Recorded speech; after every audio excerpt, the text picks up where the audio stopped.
4.91 ಕೋಟಿ ಮೌಲ್ಯದ ಔಷಧಿ ಹಾಗೂ ಇತರ ವಸ್ತು ವಶ. ಅಂತಾರಾಜ್ಯ ಜಾಲದ ಶಂಕೆ ಆರೋಗ್ಯ ಸಚಿವ ಯುಟಿ ಖಾದರ್. ಬಿಡದಿ ಸಮೀಪದ ಕುರುಬರಕೆರೆನಹಳ್ಳಿ ಗ್ರಾಮದ ಫಾರ್ಮ್ ಹೌಸ್ನಲ್ಲಿ ಯಾವುದೇ ಪರವಾನಗಿ ಇಲ್ಲದೆ ನಕಲಿ ಔಷಧಿಗಳನ್ನು ಮರು ಪ್ಯಾಕಿಂಗ್ ಹಾಗೂ ಲೇಬಲಿಂಗ್ ಮಾಡ್ತಾ ಇದ್ದ ಅಕ್ರಮ ಜಾಲವನ್ನು ಆಹಾರ ಸುರಕ್ಷತೆ ಮತ್ತು ಔಷಧ ಆಡಳಿತ ಇಲಾಖೆಯ ಔಷಧ ಅಮಲು ಜಾರಿ ವಿಭಾಗದ ಅಧಿಕಾರಿಗಳು ಪತ್ತೆ ಹಚ್ಚಿದ್ದಾರೆ. ಆಗಸ್ಟ್ 18ರಂದು ಬಲವಾದ ಸುಳಿವಿನಿಂದ ಆಧಾರದ ಮೇಲೆ ನಡೆಸಿದ ದಾಳಿಯಲ್ಲಿ ಒಟ್ಟು 4,91,49,575 ರೂಪಾಯಿ ಮೌಲ್ಯದ ಔಷಧಿಗಳು ಹಾಗೂ ಇತರ ವಸ್ತುಗಳನ್ನು ವಶಪಡಿಸಿಕೊಳ್ಳಲಾಗಿದೆ. ಇದು ರಾಷ್ಟ್ರೀಯ ಮಟ್ಟದ ಇವತ್ತು ಜಾಲ ಇವತ್ತು ಆಗಿದೆ.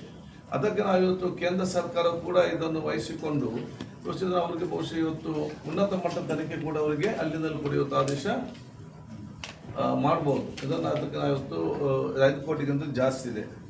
ಇದರ ಬಗ್ಗೆ ನಾವು ಇವತ್ತು ಚರ್ಚೆ ಮಾಡಿ ನಮ್ಮ ಸರ್ಕಾರ ಮತ್ತು ನಮ್ಮ ಆರೋಗ್ಯ ಇಲಾಖೆ ಅದೇ ರೀತಿ ಡ್ರಗ್ ಡಿಪಾರ್ಟ್ಮೆಂಟ್ ಬಹಳ ಗಂಭೀರವಾಗಿ ತಗೊಂಡಿದೆ. ನಮ್ಮ ಬಹುಶಃ ನಮ್ಮ ಡ್ರಗ್ ಡಿಪಾರ್ಟ್ಮೆಂಟ್ ಕಮಿಷನರ್ವರೆಗೂ ಎಲ್ಲ ನಮ್ಮ ಆ ಒಂದು ತಪಾಸಣೆಗೆ ಹೋದಂಥ ನಮ್ಮ ಅಧಿಕಾರಿಗಳು ಮತ್ತು ನಮಗೆ ಲೋಕಲ್ ಸಹಾಯ ಮಾಡಿದಂಥ ಬೀಟ್ ಪೊಲೀಸ್ ಮತ್ತು ಇನ್ನಿತರ ಅಧಿಕಾರಿಗಳಿಗೆ ನಾನು ಅವರನ್ನು ಪ್ರಶಂಸಿಸಿ ಕೃತಜ್ಞತೆ ಸಲ್ಲಿಸ್ತೇನೆ. ಮತ್ತು ನಮಗೆ ಇವತ್ತು ಈ ರೀತಿಯ ಇದು ನಮ್ಮ ಸಂಬಂಧ ಡಿಪಾರ್ಟ್ಮೆಂಟ್ ಕೂಡ ನಮಗೆ ಬೀಟ್ ಪೊಲೀಸ್ನವರು ಇಂತೆಲ್ಲ ಒಂದು ಸಹಾಯ ಮಾಡಿದ್ದಕ್ಕೆ ನಮ್ಮ ಡಿಪಾರ್ಟ್ಮೆಂಟ್ ಮುಖಾಂತರ ಅವರಿಗೆ ವಿಶೇಷವಾದ ಒಂದು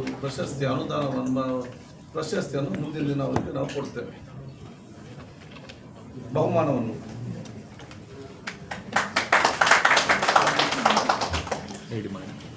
ಅಲ್ಲಿ ನಮ್ಗೆ ಯಾರು ಮಾಹಿತಿ ಕೊಟ್ಟಿರ್ತಾರೆ ಇದೆ ಅಂತೇಳಿ ಅದಕ್ಕೆ ಅನುಗುಣವಾಗಿ ಅವರಿಗೆ ನಾವು ಮಾಹಿತಿಯನ್ನು ಕೊಟ್ಟವರಿಗೆ ಆ ಒಂದು ಬಹುಮಾನವನ್ನು ನಾವು ಅದನ್ನು ಅವರಿಗೆ ಕೊಡ್ತೇವೆ. ಮುಂದಿನ ಏನಾದರೂ ಕ್ಯಾಶ್ ಪ್ರೈಸ್ ಕೊಡ್ಬೇಕಂತಿದೆ. ಎಷ್ಟು ವರ್ಷಗಳಿಂದ ಇದು ನಡೀತಾ ಇತ್ತು, ಎಲ್ಲೆಲ್ಲಿ ಸರಬರಾಜು ಆಗಿತ್ತು, ಇದರಿಂದ ಎಫೆಕ್ಟ್ ಆಗಿರೋಂತಾರೆ ಹೇಗೆ ಗಂಭೀರ ಕಾಯಿಲೆಗಳಿಗೆ ಬಳಸ್ತಾ ಇದ್ದಂತ ಔಷಧಿ ಅಂತ ಅನ್ನಿಸ್ತಾರೆ. ಹಾಗಾಗಿ ಅದನ್ನ ಹೇಗೆ ಪತ್ತೆ ಹಚ್ತೀರಾ ಅನ್ನೋದು ಇಂಪಾರ್ಟೆಂಟ್.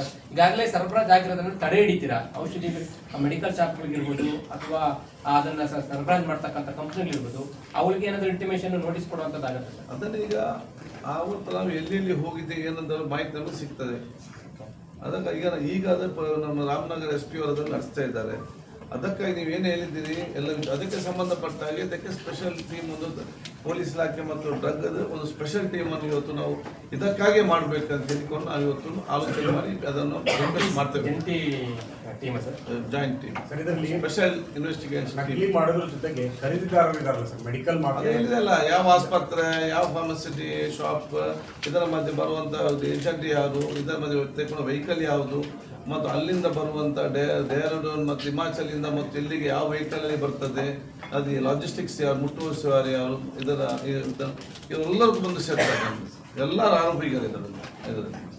ಸರ್, ಈಗ ಈ ಔಷಧಿಗಳೇನಾದ್ರೂ ಟೆಸ್ಟ್ ಮಾಡ್ತೀರಾ? ಈಗ ಅವರು ಮಾಡಬೇಕಲ್ಲ, ಅದರಲ್ಲಿ ಏನು ಕಂಟೆಂಟ್ ಸ್ಯಾಂಪಲ್ ತೆಕೊಂಡು ಬರ್ತಾರೆ, ಮಾಡ್ತೇವೆ. ಸರ್, ಇದು ಎಷ್ಟು ವರ್ಷದಿಂದ ಮಾಡ್ತಾರೆ? ಅದೀಗ